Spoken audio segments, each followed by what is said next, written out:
Halo semua, Assalamualaikum warahmatullahi wabarakatuh. Perkenalkan nama aku Gina Alfiani. Pada kesempatan kali ini aku akan menjelaskan tentang epistemologi sebagai dasar ilmu pengetahuan dalam perspektif Imam Ghazali. Pada penjelasan kali ini aku akan menjelaskan tentang epistemologi menurut Al-Ghazali, sumber-sumber pengetahuan, konsep kebenaran, serta relevansinya dalam perkembangan ilmu pengetahuan modern. Dan yang pertama itu ada pengertian epistemologi. Epistemologi adalah cabang filsafat yang membahas tentang hakikat, metode, dan kebenaran ilmu pengetahuan. Menurut Al-Ghazali, pengetahuan itu tidak boleh diterima begitu saja. Setiap pengetahuan itu harus diuji terlebih dahulu agar terbebas dari keraguan atau syak. Al-Ghazali juga menjelaskan bahwa indera dan akal itu memiliki keterbatasan, sehingga manusia itu membutuhkan sumber pengetahuan yang lebih tinggi, yaitu intuisi dan juga wahyu. Ada konsep epistemologi menurut Al-Ghazali. Menurut Al-Ghazali, tujuan ilmu pengetahuan itu bukan hanya sekedar untuk mengetahui sesuatu, tetapi juga untuk mendekatkan manusia kepada Allah. Nah, beliau menggunakan metode skeptisme, yaitu meragukan semua pengetahuan sampai ditemukan dasar yang benar-benar pasti.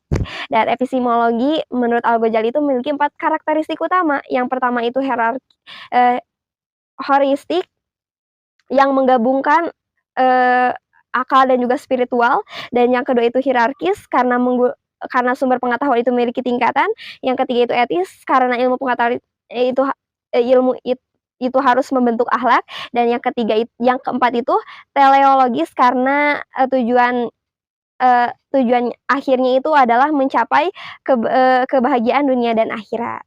Menurut Al-Ghazali, terdapat 4 sumber pengetahuan. Yang pertama itu dari indera, yaitu pengetahuan yang diperoleh melalui panca indera. Namun indera dapat melakukan kesalahan sehingga belum sepenuhnya dapat dipercaya.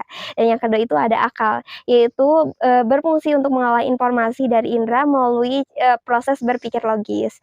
Akal lebih kuat daripada indera, tetapi indera itu memiliki keterbatasan, sehingga yang keempat itu ada intuisi, yaitu pengetahuan yang diberikan oleh Allah kepada orang yang hatinya bersih melalui penyucian jiwa. Dan yang keempat itu ada wahyu, yaitu sumber pengetahuan yang paling tinggi karena berasal dari Allah dan menjadi pedoman bagi seluruh pengetahuan lainnya.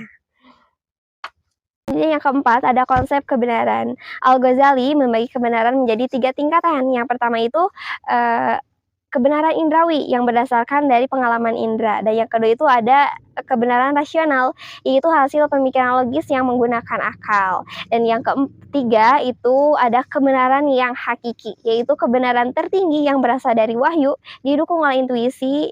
Dan menurut Imam Al-Ghazali, ilmu pengetahuan juga harus memiliki nilai moral dan juga spiritual, sehingga dapat membentuk akhlak manusia menjadi lebih baik.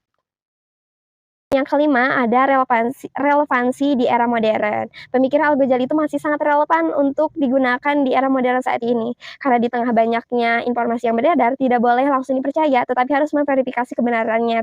Selain itu, ilmu pengetahuan itu harus tetap memperhatikan nilai etika, moral, dan juga spiritual agar tidak disalahgunakan. Dan oleh karena itu, pemikiran Al-Ghazali itu masih cocok untuk menjadi solusi untuk menghadapi krisis informasi di era sekarang. Dan ilmu pengetahuan itu tidak hanya bertujuan untuk menambah pengetahuan, tetapi juga untuk membentuk akhlak, mendekatkan manusia kepada Allah, dan juga mencapai kebahagiaan dunia dan akhirat. Demikian yang bisa saya sampaikan. Terima kasih sudah menonton. Wassalamualaikum warahmatullahi wabarakatuh.